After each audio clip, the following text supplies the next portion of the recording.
Baiklah saudara, kita ke sorotan kasus hukum. KPK menetapkan 5 tersangka kasus dugaan korupsi proyek Basarnas yang ikut menjerat Kepala Basarnas periode 2021 hingga 2023 Henry Alfiandi. Henry diduga menerima uang dengan total 88,3 miliar rupiah dari sejumlah vendor agar bisa memenangkan tender proyek pengadaan barang untuk penyelamatan korban bencana.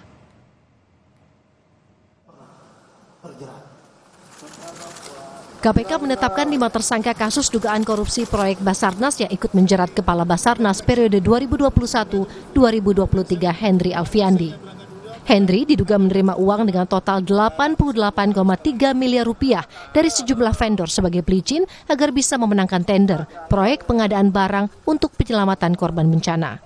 Diduga HA bersama dan melalui ABC mendapatkan nilai suap dari beberapa proyek di Basarnas tahun 2021 hingga 2023 sejumlah sekitar 88,3 miliar dari berbagai vendor pemenang proyek, dan hal ini akan didalami lebih lanjut oleh tim gabungan penyidik KPK bersama dengan tim penyidik Puspom Mabes TNI. Dalam kurun waktu 2021 hingga 2023, Henry Alfiandi melalui Koordinator Administrasi Kepala Basarnas, Afri Budi Cahyanto, menerima sekitar 88,3 miliar rupiah dari berbagai vendor proyek.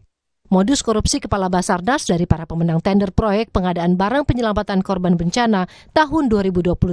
KPK menyebut Kepala Basarnas diduga meminta imbalan 10% dari nilai kontrak.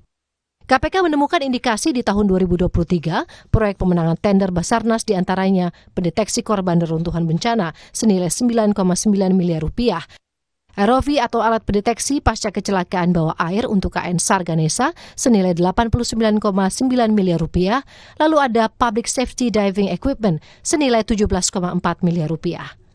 Selain 2 petinggi Basarnas, KPK juga menetapkan pemenang proyek Basarnas Komisaris Utama PT Multigrafika Cipta Sejati, Mulsunadi Gunawan, Direktur PT Interteknografika Sejati Barilia, dan Direktur Utama PT Kinda Abadi Utama Roni Aidil.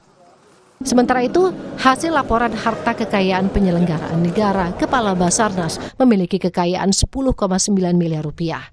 Jumlah kekayaan Kepala Basarnas ini dikaitkan dengan dugaan korupsi, gratifikasi, penerimaan gratifikasi. Nanti itu kita dalami lagi ya. Okay. Saat ini penegakan hukum Henry Alfiandi dan Afri Budi Cahyanto diserahkan ke Puspom TNI. KPK memastikan proses hukum diselesaikan oleh tim gabungan. Tim Liputan Kompas TV.